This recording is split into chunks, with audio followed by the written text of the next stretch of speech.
खासदार सुप्रिया सुळेंकडून संतोष देशमुखांच्या कुटुंबियांचं सांत्वन. जितेंद्र आव्हाड, संदीप क्षीरसागर, बजरंग सोनावणेंचीही उपस्थिती. सुळेंचा देशमुखांची पत्नी आणि मुलगी वैभवी देशमुख सोबत संवाद. आरोपी वाल्मिक कराडच्या मागे ईडी का लावली नाही? कृष्णा आंधळे का सापडत नाही? आरोपींचे सीडीआर काढा. खासदार सुप्रिया सुळेंची सरकारवर टीका. सुप्रिया सुळेंसमोर देशमुखांची पत्नी आणि आईला अश्रू अनावर. मी तुमच्यासाठी लढणार, न्याय मिळवून देणार. सुळेंचं देशमुख कुटुंबियांना आश्वासन. संतोष देशमुखांचे मारेकरी जामिनावर सुटल्यास मस्साजोगमधला एकही ग्रामस्थ दिसणार नाही. ग्रामस्थांकडून सुळेंसमोर भीती व्यक्त.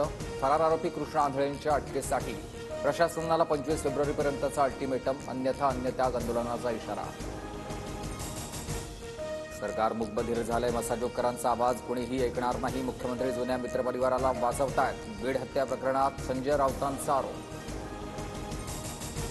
रत्नागिरी आणि दापोली नगरपंचायतीमध्ये उद्धव ठाकरेंच्या शिवसेनेला खिंडार. 5 माजी नगरसेवक शिंदेंच्या शिवसेनेत प्रवेश करणार. गृहमंत्री योगेश कदम यांच्या उपस्थितीमध्ये आज पक्षप्रवेश.